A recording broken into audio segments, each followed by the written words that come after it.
So, for those of us, or those of you rather, tuning in, this is Men Talking Mindfulness. John McCaskill here, coming to you from Colorado Springs, actually coming to you from my basement guest room. And I've got Will Schneider here with us too. So, for those of you new to the show, we've done this for a season on LinkedIn, or rather on Instagram Live, and we moved it to LinkedIn Live. Here we go. Okay, it is live over there on the phone. So it's always nice to confirm that we are in fact streaming. But anyway, we've been doing this on Instagram Live for almost a year. Will and I did, and we had pretty good success there and had a lot of fun. But we decided to move it to LinkedIn Live here so that we can have a broader audience and hopefully share it on Instagram later on Will's account, and then also have it as a podcast, which we do. So Men Talking Mindfulness has been a podcast for about 6 months now, had about 20 episodes, and this is season two in the new year. So happy new year to those of you tuning in today. Happy new year to those of you who are going to be listening in later. So let's see. Will, Yeah. happy new year, brother.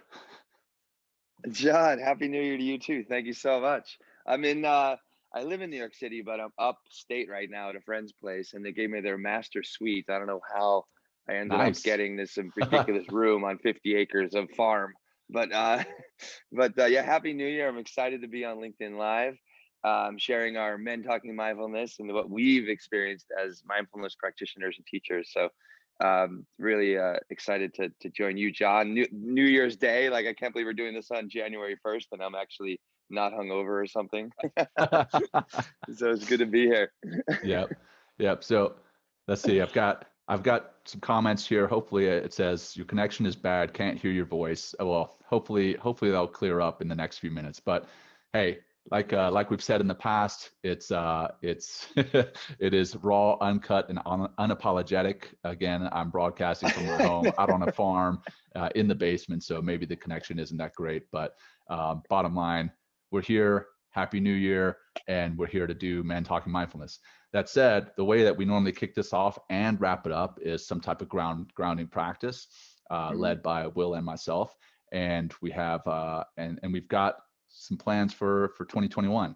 So that said, what I'm Yeah. going to do is I'm going to leave this off with a quick grounding practice to invite 2021 in and say goodbye to 2020. So, Yeah. all right. That said, go ahead and assume a comfortable position, whatever that looks like for you. I like sitting in a chair. I like putting my hands on my lap. I start with my hands turned up, my palms turned up. It's kind of inviting a sense of vulnerability, or it engages the parasympathetic nervous system, which is what we want to do during a mindfulness and meditation practice. So comfortable. And then if you're comfortable doing so, close your eyes. If not, just go ahead and soften your gaze and kind of look into about 6 to 8 feet in front of you. And then just bring your attention to the here and now, what it is you're feeling in the very moment, right here, right now. Something that's very easy to bring that attention and that focus to is your breath. And that's what we'll do right now, is not force your breath, but just notice it. Notice the very act of breathing in and breathing out. Notice how your diaphragm rises as you breathe in and falls as you breathe out.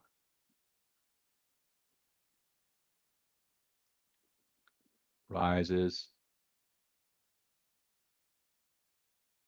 and falls.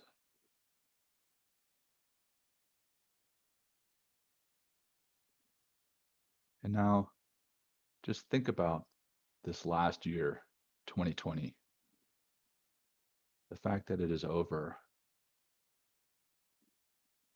And on each breath, as you breathe out, imagine breathing out 2020. And as you breathe in, breathing in the new year of 2021. Breathing out 2020.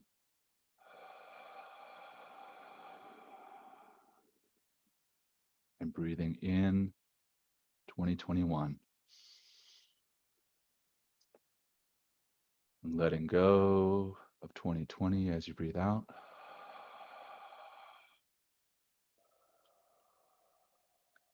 And thinking about the potential of 2021 as you breathe in.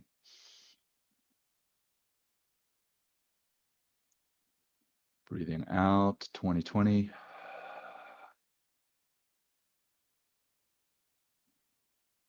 And breathing in the new possibilities of 2021.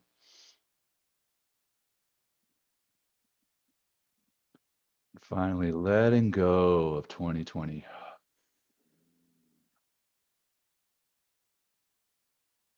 And breathing in with excitement for 2021.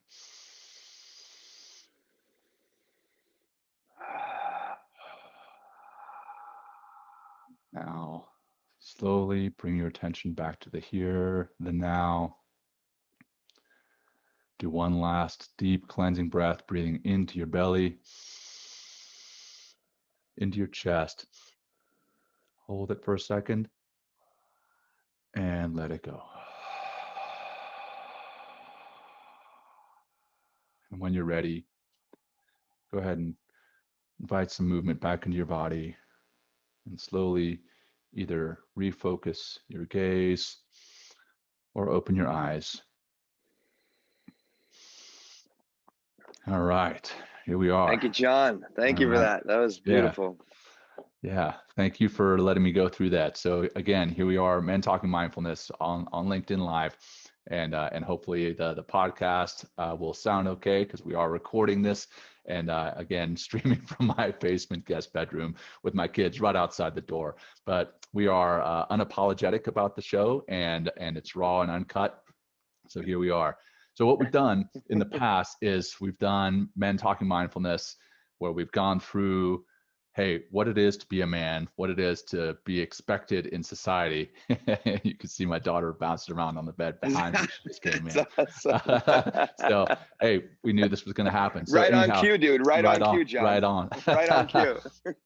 So, yeah, what we've done with 2020, where Will and I really started, I mean, basically it was the beginning of last year.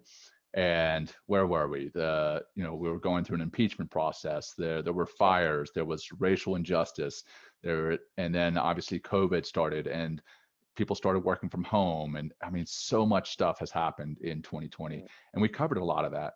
But also, what we covered was, again, what it means to be a man, what it's thought of to be masculine, and also the feelings that we have and how those are perceived. So that we'll continue to do the same thing and kind of view things through what Will calls, and I think you got this from one of your friends, is the man box and toxic masculinity.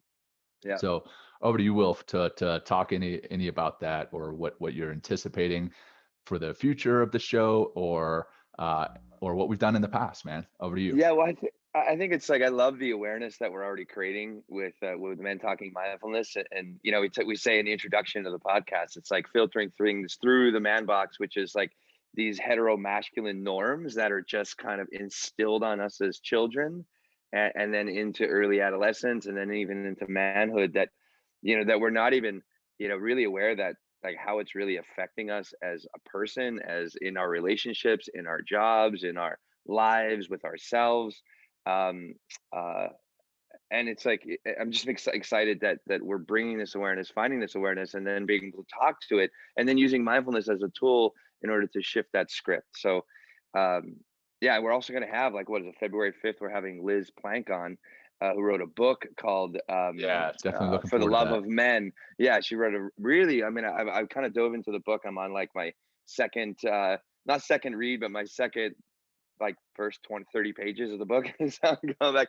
So she's done a lot of research. I'm excited to have her in and part of the show, just to kind of help us understand what this, the big term out there in a lot of ways is this toxic masculinity that has kind of infused our masculinity, and what it really can be, instead of being what it is in this tight knitted rigid format in a lot of ways.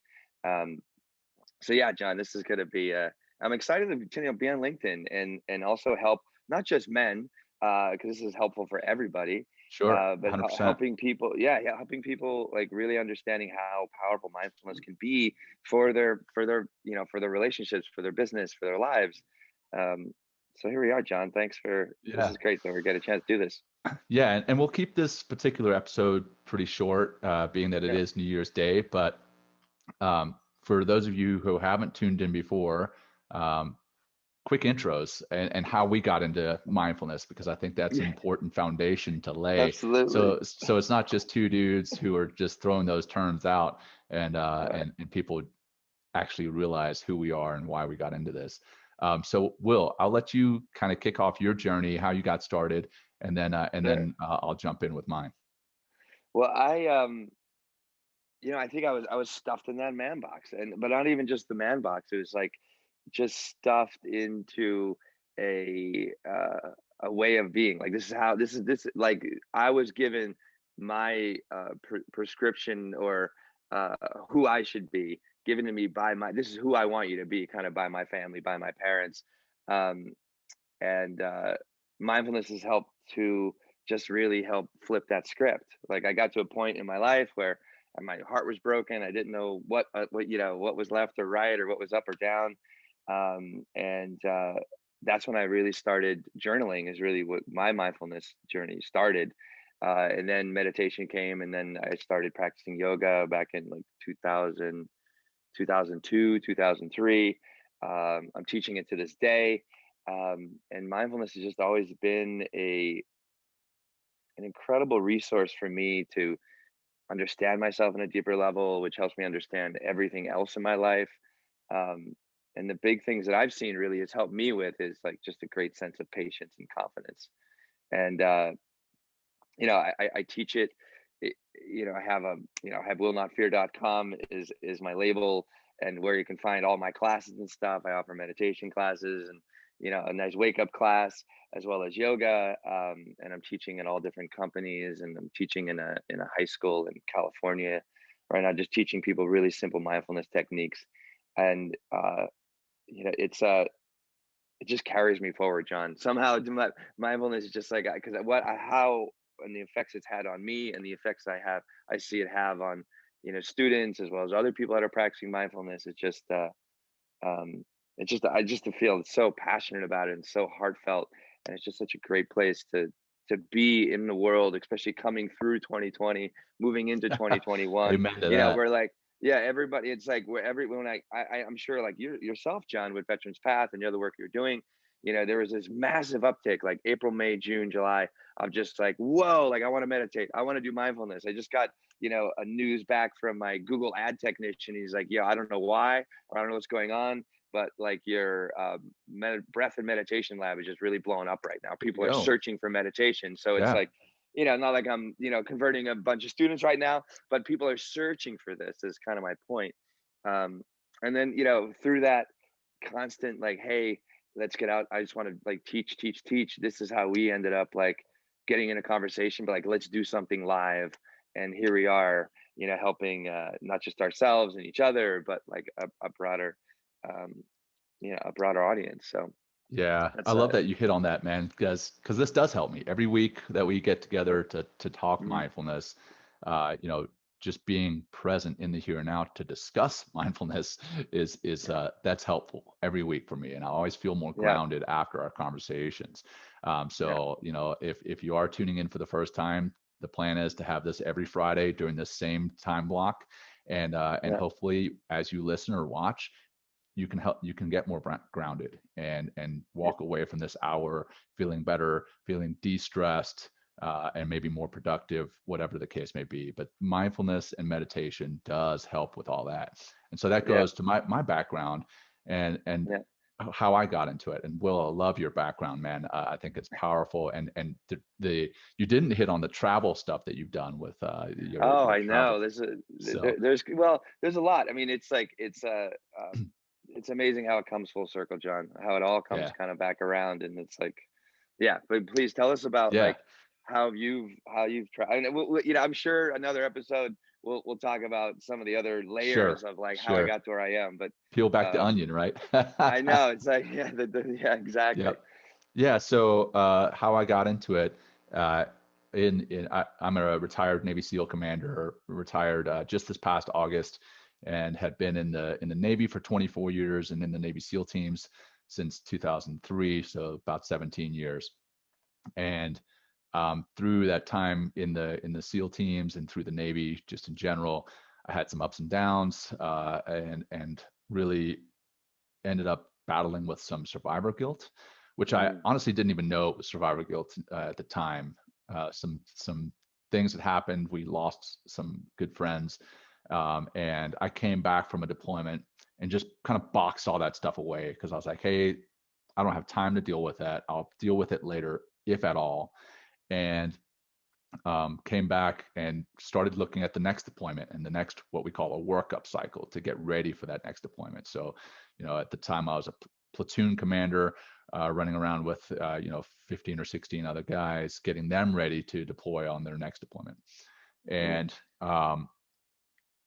I boxed that stuff up, put it away, and it affected me professionally. It affected me mm, emotionally, and it affected me personally. So professionally, my work degraded for quite a while. My focus was not there. My attention was not where it should have been. My emotional state was a wreck. I started getting nervous, started getting depressed about things, started feeling anxiety about the future, about that next deployment, and about being in the Navy in general. And then on the personal level, I was married before. I'm on my second marriage now. I think my first marriage suffered quite a bit because of what I'd gone through and what I was still going through. So I went to seek counseling, and the psychiatrists that I saw did what they thought was best for me, and I don't blame them for this, but they put me on medication, and the medication did help with the stress and with the anxiety and with the depression, but at the same time it also killed some of the joy that I was experiencing or wanted to mm, experience with life. mm, So after a few years of that, mm, I went to a counselor and I told him, hey, look, I want to come off this medication, because honestly the medication it had again helped with the stress and anxiety and depression, but it also not only numbed the fun parts, the fulfilling parts of life, but also caused me some thoughts of, hey, maybe life would be better without me, the world would be better without me. Started to think that I was a coward for some things that I'd not done in my past, or some things that I had done, mm. and I started to really feel that the world would be better without me. So Wow. I went to the next level of counseling and ran into this guy, this one counselor who recommended mindfulness and meditation. And for those of you who have listened to me on a podcast before, that you've probably heard this piece, but the guy, when he recommended it to me, I was like, hey man, that's some snake oil. I don't believe in it. And That's some hippie shit, yeah, right? exactly. I was like, hey, you know what? I'm a Navy SEAL operator. This is not for me. That's for the weak, which is exactly opposite. It's not for the weak, it's for the strong. It's for Yeah. those who want to take control of their lives and really get their minds right. And anyway, he recommended it to me. For 2 weeks I practiced just using an app, and then went back to him and I was like, hey doc, it's not working out for me. What else do you have for me? And he laughed at me. He's like, well, that's like going to the gym for 2 weeks and thinking that you're going to come back, looking like Mm. Arnold Schwarzenegger or be in the best shape of your life, which we all know is not the case. So I went back and continued meditating and continued practicing mindfulness throughout my day. And that's something that we'll talk about in the show is, Mm. hey, Yeah. mindfulness and meditation are often used synonymously, but they're not necessarily the same, but there is a lot of overlap. Right. But anyway, I was practicing both. And after about 8 weeks, I started to enjoy some things that I had enjoyed in the past but wasn't enjoying. Now I started to enjoy them again. And I started enjoying my family, started enjoying my relationships at work, started to enjoy the work that I was doing. I was more focused, more productive. Mm. I felt more fulfilled in life. And then I was able to come off the medication. So I was using meditation now with a T and not using medication now with a C, and I just felt so much better. And roughly about a year after that, I started thinking about what it was I was going to do after I left the Navy. And one of Mm, my mentors sat me down and he's like, well, you need to really start thinking about uh, networking, branching out, seeing what industry it is you want to work in, find what it is you're passionate about. And as I was going through that journey, I was still meditating and still people started coming up to me and they were asking me, hey, what are you doing differently? You seem to be more level headed. there it is. That's Yeah. what's up. And That's when what's people up. started coming to me and asking me, I was like, okay, well, it's not just something that I feel. This is actually something that I've got going differently in my life. Hmm. And when people started asking me what I was doing differently, I was telling them. At first, I was a little hesitant, but I would tell them. I was like, "Oh, great, here I go. I'm going to tell them about meditation, and they're going to laugh at me." But I would tell them, and they'd be like, "Well, tell me more. Tell me more." And so I would Exactly. share it, and then a few people would start practicing, and they would come up to me and say, "Hey, man, I've been practicing for a couple of weeks now, and I'm starting to see the difference." And I Mm, was like, "You know what? I can do this. I can do this for a living." And so here I am. yeah. I do teach meditation and mindfulness much like you do. I don't teach the yoga, Mm. though I definitely need to start implementing yoga in my life because I got a I'm ready 43 to year help, old, John. Ready to yeah, help. 43-year-old dad of two young ones and a third on the way coming this Can't summer. believe it. It's so And awesome. yeah, if I don't start implementing more movement into my life, then it's gonna be tough. But anyway, yeah, so that's my background, and now I teach it as the deputy executive director for a nonprofit called Veterans Path, where we teach Yeah. mindfulness and meditation to veterans and active duty service members to Yeah. help them do a lot of the same things or deal with a lot of the same things that I was dealing with. And it also helps to just be focused in the present, right? And Right. enjoy life more and be more fulfilled.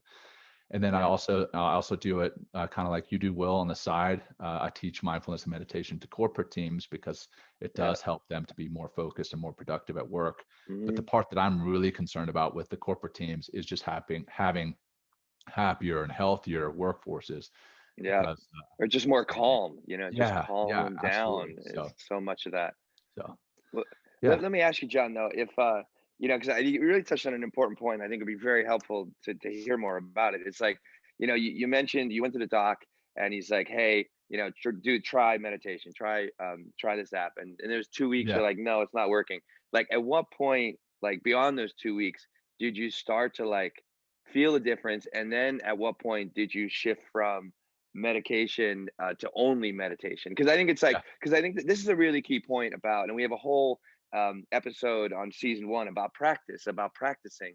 And I think, and that's super. I mean, it's not just mindfulness as an idea, but mindfulness in practicality, and not just Right. in your daily life, like working and functioning in your relationships at work, but also like sitting and actually practicing and putting in your reps. If we can talk from like, putting in your Yeah, reps, that's right. so where was that transition for you? Because Yeah. like because it's the patience, John, of mindfulness that is so important as much as the mindfulness itself. Just For being sure. with it and sticking with it.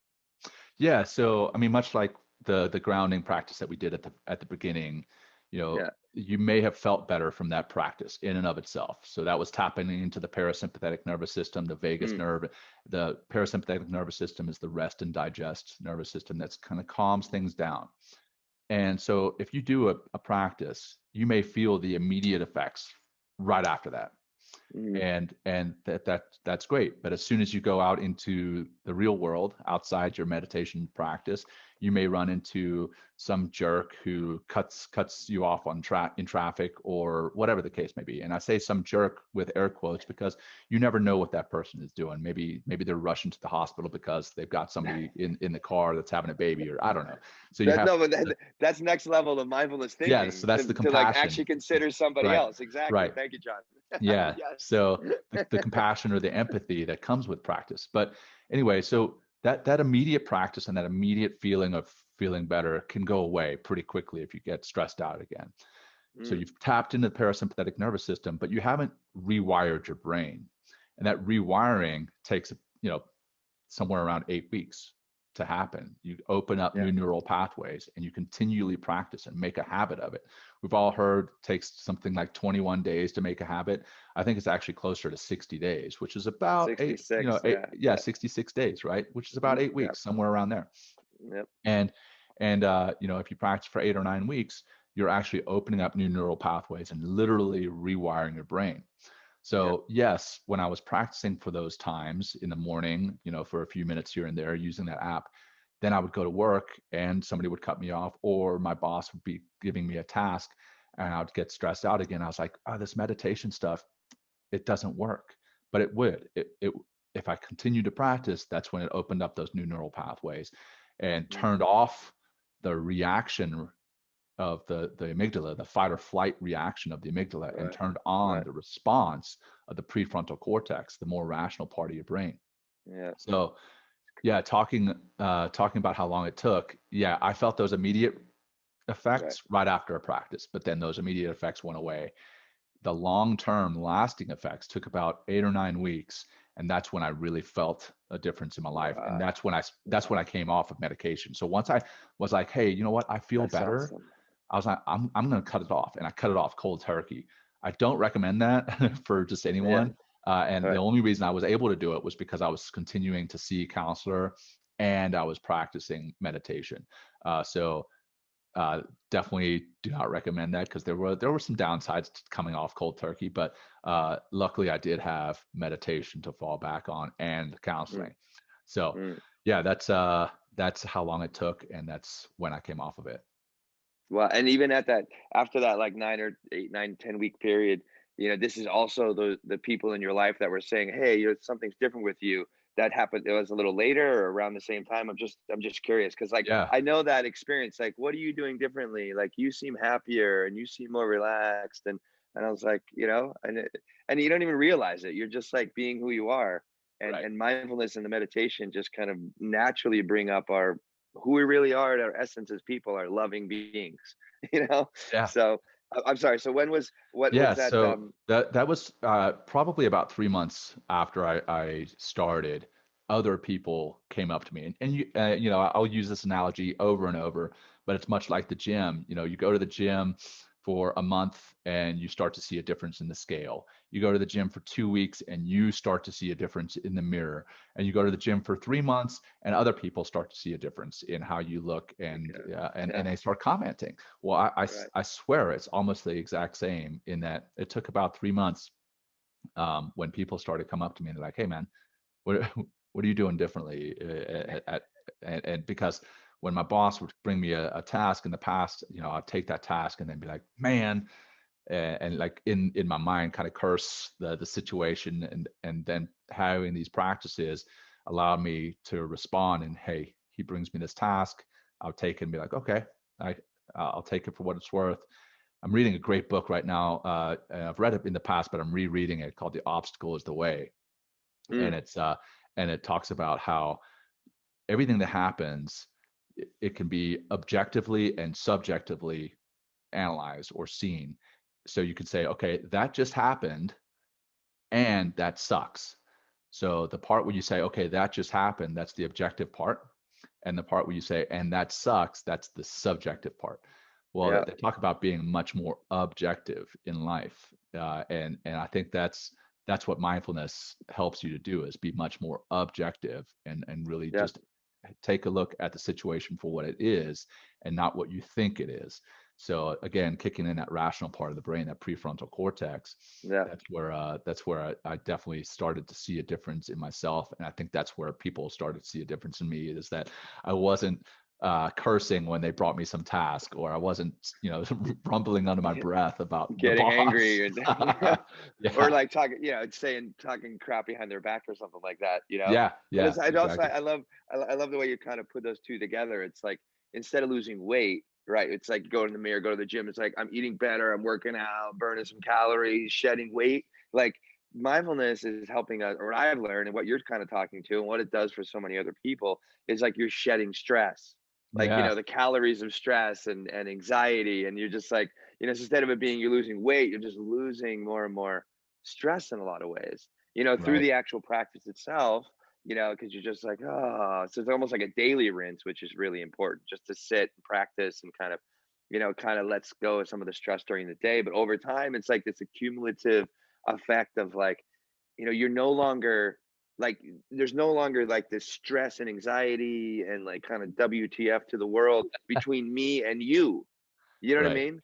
Like, it's like we're just more open. And this is, I'm seeing this in some, I've been seeing this for a long time now in so many aspects of my life, and even helps me how I teach. I'm just more authentic and more fun and more joyful, and I just don't care as much as what people are thinking about what I'm doing, because I'm working from a place of just of service and generosity and compassion, and like, and coming from that place, it's like, how can I do anything wrong in some ways?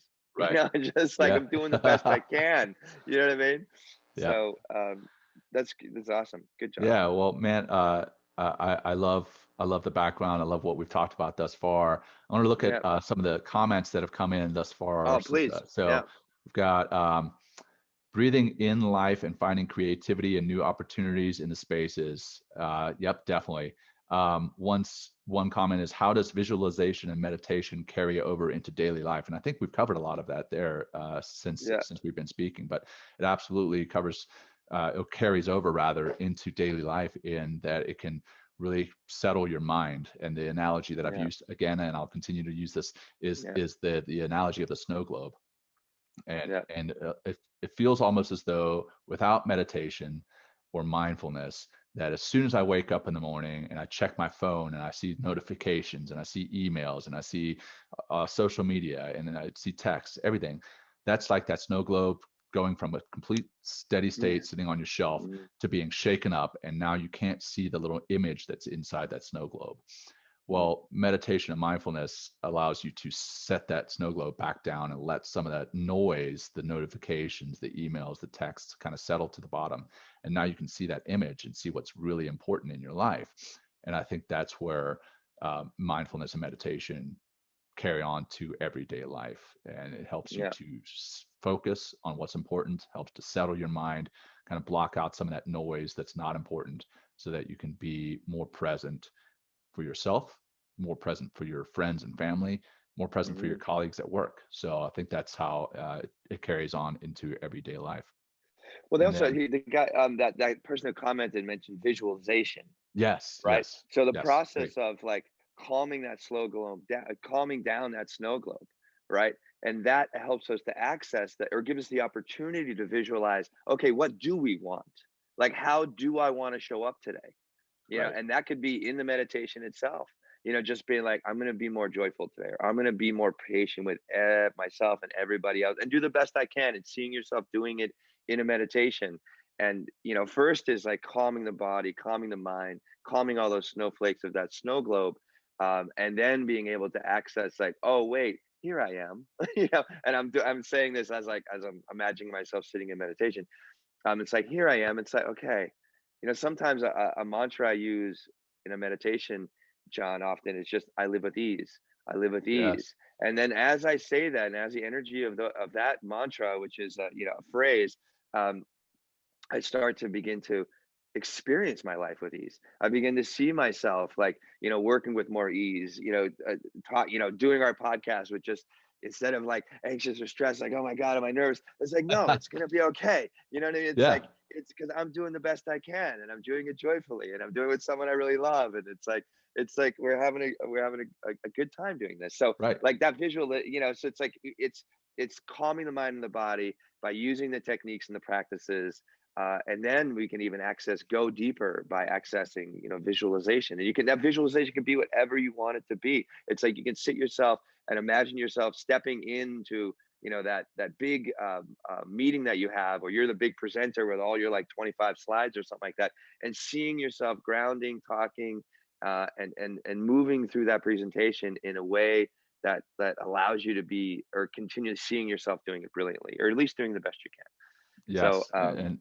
And sometimes the best you can is in the basement of your house, in your guest room with your kids I love it, breaking in. John. And hey, that's the best I can. And you can't beat yourself up Exactly. for it, right? The Exactly. using Brene Brown, the story Yeah. that you tell yourself is, oh, well, it needs to be perfect because I'm putting it out there and into the universe, and I need to, have this perfect background, and I can't have my kids breaking in, but really, the story that we need to tell ourselves is the best you can do. If you truly are doing the best you can, Yeah. then that's enough.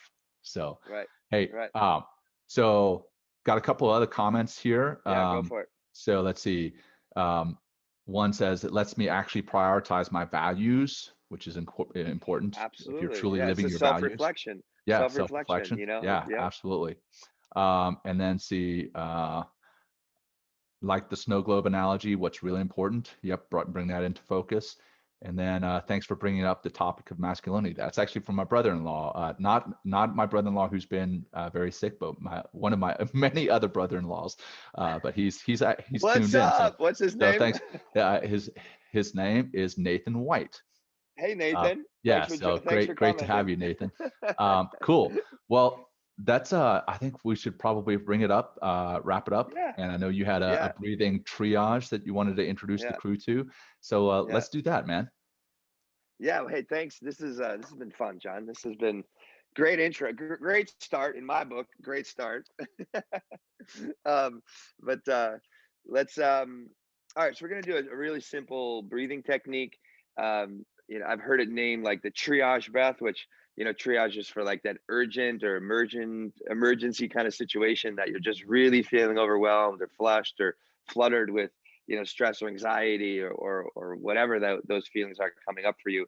And just doing this really simple breathing technique. It's a 5-10 breath. So we're going to inhale for 5, trying to really feel, or like we did earlier with the 2021 breath, right? Inhale, right? Really try to find like a big inhale, and then so we're gonna hold for 5. We'll I'm gonna talk through it for 5 seconds. I'm gonna count for the inhale, and the exhale. We want to be mindful a really slow exhalation through the nose for a long count of 10. You'll see it's gonna feel really long, and if you're not used to breathing in a deeper way, like this is just another practice. Like this could also be a great practice, John. Like when I'm feeling kind of a little out of it, even before I drop into my meditation, I do this breathing technique for like 2 minutes, and then I continue on to meditation. So Nice. great grounding exercise, kind of navigates you back, who you are, where you are, and what's important to you. But find a comfortable seat.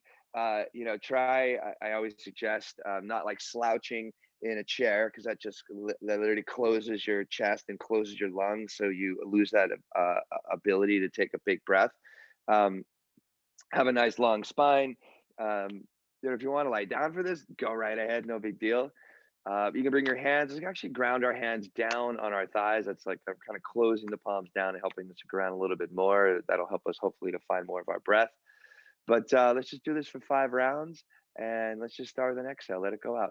So we're gonna go in and out through the nose, but we'll take this first exhale through the mouth. Let it go out.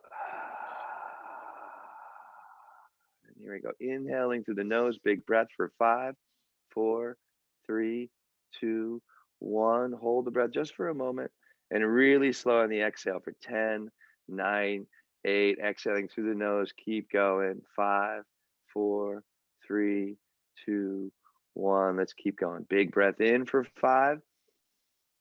Keep going. Keep going. 3, 2, 1. Pause. Like even here, make a real conscious choice to start the beginning of the exhale really slow for 10, 9, 8, 7, 6. Keep going. Keep going. 4, 3, 2, 1. Let's resume. Keep going. Big breath in for 5.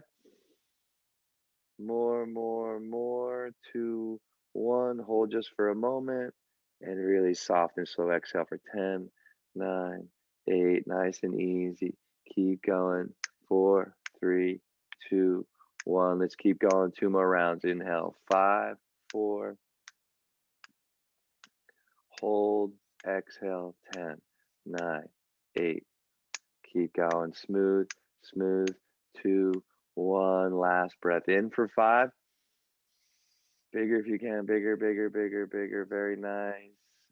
Exhale slowly. 10, 9, 8, 7, 6, 5, 4, 3, 2, one. And just a few regular breaths into the nose and out through the nose. And just take a moment and notice how you're feeling now by just doing, what is that, like a minute and a half of breathing, but in a particular way, just a couple more breaths. Do you feel more relaxed? Do you feel more calm? Feel more enthusiastic? Just notice.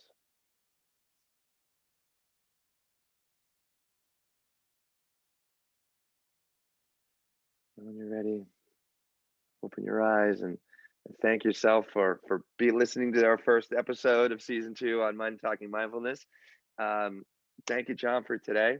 Wonderful. Absolutely. Thank you, Will. And thank you for that grounding practice there at the end. And one of my teachers, he talks about taking an internal selfie prior to and after a meditation. So, much like your regular selfie that you take with your cell phone, your internal selfie is a look at how you feel, how you look, how you feel in your body, like truly feeling any tension in your body, any kind of physical pain, just taking note of that. And then how you feel in your nervous system. Are you jazzed? Are you nervous? Are you stressed out? Or are you calm? Are you calmer than you were at the beginning? And then in your mind, is your mind more focused? Is it more settled? And I think my internal selfie that I just took after your grounding practice there, after your breathing, I definitely feel more at ease. And I think that's a great way to put it, is at ease. My mind is much more at ease. My nervous system is much more at ease. So thank you for that grounding practice. And Will, thank you for your space, your time today. For those who are watching, thank you for tuning in. For those who listen later to the podcast, we do transfer this over to a podcast, and we plan on transferring this over to Will's Instagram. Will is at Will Not Fear on Instagram. If you happen to tune in on the podcast, please give us a good rating, a review. Let us know what your thoughts are. Hey, if you don't feel it's good, let us know. Let us know in the comments. We don't know unless you let us know. So thank you very much for your guys' time and space for tuning in today. 1 second, John. Look at this. Yeah. There's a turkey running. Oh, fuck. Anyway, sorry. There's a turkey running across the farm. I was like, oh my God. I was like so distracted. I'm sorry. But I was trying to catch it. But yeah, thank you, John. I apologize for that disruption. But all good. Closing our episode. But yeah, I'm so glad we're here, John. Have a great rest of your day on January 1st. Everyone, thank you for listening, who's out there. And we're back next Friday. Yes. So this time every Friday for the next 19 episodes. So we'll do 20 episodes per season. So next 19 weeks we'll be right here at this time. And thanks very much. Happy New Year. Happy 2021. Take care, everyone. Thank you, John. Take care, everybody. Thank you for listening. All right. Peace.